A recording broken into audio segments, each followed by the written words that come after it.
வணக்கம் ஜோய் நண்பர்களே. 2026 மே மாத கிரக அமைப்புகளின்படி சிம்ம ராசிக்கான பலன்கள். மே மாத கிரக அமைப்புகளை பொறுத்த வரைக்கும் ஒரு சாதகமான நிலைகளாக தான் இருக்குது.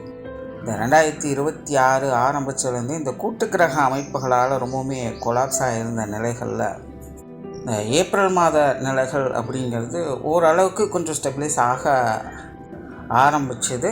அதனுடைய தொடர்ச்சியாக இந்த மே மாதமும் பார்த்திங்கன்னா கிரக நிலைகள் ஒரு சராசரியான நிலைகளுக்கு வந்திருக்கு.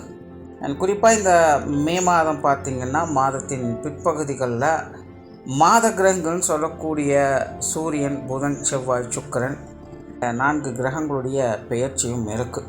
அதாவது செவ்வாய் மீன ராசியிலிருந்து மேஷத்திற்கு ஆட்சி நிலையில் பெயர்ச்சி ஆகிறாங்க. சூரியனும் புதனும் மேச ராசியிலிருந்து ரிஷபத்துக்கு பயிற்சி ஆகிறாங்க. சுக்கிரன் ரிஷபத்தில் ஆட்சி நிலையிலிருந்து மிதுன ராசிக்கு பயிற்சியாக குருவோடு சேர்க்கைப்படுறாங்க. ஸோ இந்த மாதம் சுபகிரகங்கள் சொல்லக்கூடிய குருவும் சுக்கிரனும் இணையக்கூடிய நிலைகள் அப்படிங்கிறதும் இருக்குது. ஸோ இந்த மாத கிரகங்களுடைய பயிற்சிகளும் ஒரு நல்ல நிலையாகவே கருதப்படுது. அதனால் இந்த மே மாதம் குளோபலாக பார்த்திங்கன்னா பெரிய அளவில் எந்த ஒரு பிரச்சனையும் இல்லாமல் ஒரு சுமூகமான மாற்றங்களை நோக்கி நகரக்கூடிய மாதமாக அமையும். ஒரே ஒரு விஷயம் என்ன அப்படின்னா, இந்த மே மாதத்தில் சீதோஷ்ண மாற்றங்கள் அப்படிங்கிறது அதிகமாக இருக்கும். அதாவது மழையினுடைய தாக்கமும் அதிகமாக இருக்கும், வெயிலினுடைய தாக்கமும் அதிகமாக இருக்கும். அதுலேயும் குறிப்பாக சொல்லணும்னா மாதத்தின் முற்பகுதிகள் மழையினுடைய தாக்கம் இருக்கும், மாதத்தின் பிற்பகுதிகள் வெயிலினுடைய தாக்கம் இருக்கும். ஸோ இந்த அமைப்பானது பூமியினுடைய தட்பவெப்ப நிலையை கொஞ்சம் கொலாப்ஸ் பண்ணும். ஸோ இதனால் உடல்நல ரீதியாக கொஞ்சம் தாக்கங்கள் அப்படிங்கிறது இருக்கும். அதனால் இந்த மாதம் கொஞ்சம் ஹெல்த் கான்சியஸாக இருங்க. குறிப்பாக குழந்தைகளும் முதியோர்களும் கொஞ்சம் கூடுதல் கவனம் தேவை இந்த உடல்நல விஷயங்களில். பட் அதுக்காக ரொம்ப பேனிக்கெல்லாம் ஆக வேண்டியதில்லை. எல்லாம் சின்ன சின்ன அசௌகரியங்கள் தான். அதாவது நார்மலாகவே தொடர்ந்து வேலை செஞ்சுக்கிட்டே இருக்கும்போது அது எவ்வளோ சிரமம் கொடுத்தா அந்த வேலை முடிகிற வரைக்கும் ஒன்றும் தெரியாது. ஆனால் முடித்ததுக்கப்புறம் இப்போ ஓய்வு எடுக்கலாம் அப்படிங்கும்போது தான் எங்கெல்லாம் பெயின் இருக்குது, எங்கெல்லாம் எப்படி பிரச்சனை பண்ணுது அப்படிங்கிறது தெரியும். ஸோ அப்படி தான் கடந்த 3 மாதங்கள் அப்படிங்கிறது எல்லா ராசிகளுக்குமே ரொம்பவுமே ஸ்ட்ரெஸ்ஃபுல்லாக இருந்தது. விஷயங்கள் காரியங்கள் தான் மாறி மாறி இருக்குமே தவிர ஜென்ரலாக எல்லா ராசிக்காரங்களுமே ரொம்பவுமே மன அழுத்தங்களோடு தான் இருந்துட்டு வருவாங்க ஏதோ ஒரு விஷயங்களால். பட் இந்த மாதம் அப்படியெல்லாம் இல்லாமல் கொஞ்சம் ரிலீஃபை கொடுக்கக்கூடிய விஷயங்களாக அமையுது. ஸோ அதனால் இது வரைக்கும் கொஞ்சம் அறக்க பறக்க இருந்த நிலைகளில் இப்போ கொஞ்சம் ரிலாக்ஸாக மாறுறதுனால அதனுடைய பாதிப்புகள் அப்படிங்கிறது தெரிய வரும். ஸோ இப்படி தான் இந்த உடல்நல ரீதியான பிரச்சனைகள் அப்படிங்கிறது வெளியே வருது. அதனால் ரொம்ப பெரிய அளவில் பேனிக் ஆக வேண்டாம். சீதோஷ்ண மாற்றங்கள் அப்படிங்கிறதும் கொஞ்சம் இருக்கத்தான் செய்யுது. பட் அதனாலலாம் பெரிய தொந்தரவுகள் இல்லை. கொஞ்சம் ஹெல்த் கான்சியஸாக இருந்துட்டிங்கனாலே இந்த மாதம் ஒரு சாதகமான மாதம் தான். ஸோ ஜென்ரலாக இந்த மே மாதம் ஒரு சுமூகமான நிலைகளில் தான் இருக்குது. இனி தனிப்பட்ட முறையில் உங்களுடைய ராசிகளுக்கு என்ன மாதிரியான மாற்றங்கள் இருக்குது அப்படிங்கிறத பார்க்கலாம்.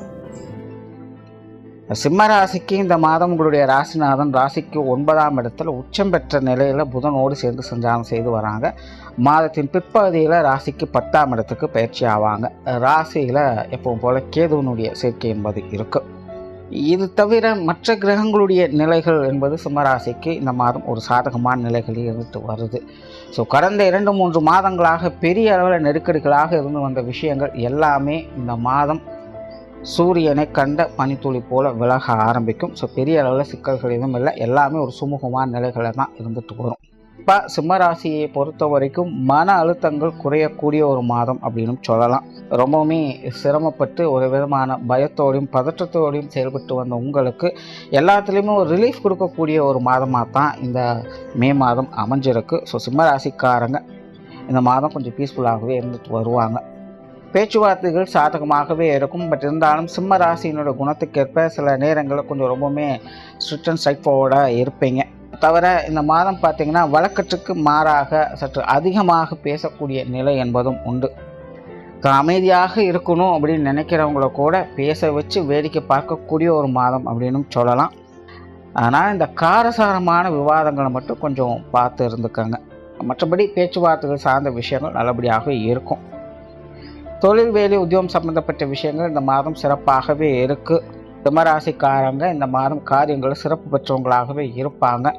எவ்வளோ பெரிய ரிஸ்க்கான விஷயங்களாக இருந்தாலும் ரொம்ப கேஷுவலாக எல்லாத்தையும் டீல் பண்ணக்கூடிய மைண்ட் செட் அவங்களுக்கு இருக்கும். அதனால் தொழில், வேலை, உத்தியோகம் சம்பந்தப்பட்ட எல்லா விஷயங்களுமே சிம்மராசிக்காரங்க இந்த மாதம் பீஸ்ஃபுல்லாகவே இருந்து வருவாங்க. புதிய வேலை வாய்ப்புகள், தொழில் வாய்ப்புகள் போன்ற விஷயங்கள் கூட சிம்மராசிக்காரங்களுக்கு சிறப்பாகவே இருக்குது. தொழில், வேலை, உத்தியோகமாக போட்டி, பொறாமைகள், எதிர்ப்புகள், வில்லங்கங்கள் போன்ற விஷயங்கள் ஏதாக இருந்தாலும் கூட அதை எல்லாத்தையுமே சமாளித்து முன்னேறக்கூடிய தன்மை பெற்றவங்களாகவும் இந்த மாதம் அமைஞ்சு வருவாங்க. மாதத்தின் பிற்பகுதியில் காரியத்திறன் மிகுந்தவங்களாக இருப்பாங்க. காரியத்திலே கருத்தாக இருக்கக்கூடியவங்களாக இருப்பாங்க. அவங்க நினச்சதை அடையணும், அவங்க நினச்சதை செய்யணும் அப்படிங்கிற தீவிர வேட்கை அவங்களுக்குள்ள உருவாகும். இதனால் தொழில், வேலை, உத்தியோகமாக சில சிக்கலான முடிக்க முடியாத சவால் நிறைந்த விஷயங்களை கூட முடித்து காட்டி மற்றவங்களுடைய பாராட்டுக்களை பெற்று வருவாங்க. சுருக்கமாக சிம்மராசிக்காரங்கள் லட்சியவாதிகளாக செயல்படக்கூடிய ஒரு மாதம் அப்படின்னு சொல்லலாம். ஸோ அதனால் கெரியர் ரிலேட்டடாக எல்லா விஷயங்களுமே இந்த மாதம் சாதகமாக தான் இருக்குது. வெளியூர் மற்றும் வெளிநாடு சம்மந்தப்பட்ட விஷயங்களில் கொஞ்சம் தடை தாமதங்கள் இருக்கத்தான் செய்யும். இதில் மட்டும் கொஞ்சம் நிதானமாக செயல்படுங்க. பொருளாதாரம் சம்மந்தப்பட்ட விஷயங்கள் கிட்டத்தட்ட வழக்கமான அமைப்புகள் தான். ஆல்ரெடி அஷ்டமச்சனி ஆரம்பிச்சிருந்து சொல்லிட்டு தான் இருக்கேன். சிம்மராசியை பொறுத்த வரைக்கும் இந்த காசு பண விஷயங்கள் அப்படிங்கிறது இருந்தாலும் பிரச்சனை தான், இல்லைனாலும் பிரச்சனை தான். ஸோ இந்த மாதம் இந்த பொருளாதார நிலைகள் அப்படிங்கிறது தேவைகள் ஒரு பக்கம் பூர்த்தி ஆனாலும் கூட இந்த காசு பண விஷயங்களால் தேவையில்லாத சங்கடங்கள், மனஸ்தாபங்கள், சண்டை சச்சரவுகள் போன்ற விஷயங்களை தவிர்க்க முடியாததாக தான் இருக்கும். ஸோ அதில் கொஞ்சம் கவனமாக இருங்க. ஸோ பொருளாதார நிலையை பொறுத்த வரைக்கும் இந்த அஷ்டமச்சனியை முடிகிற வரைக்கும் நிதானம் காப்பது நல்லது. முடிஞ்ச அளவுக்கு இந்த கடன் சார்ந்த விஷயங்கள்லாம் அவாய்ட் பண்ணிக்கிறது நல்லது. ஸோ இந்த மாத அமைப்பின்படி இந்த காரசாரமான விஷயங்களை, இந்த பொருளாதார சமாச்சாரங்களை கொஞ்சம் அவாய்ட் பண்ணிக்கோங்க.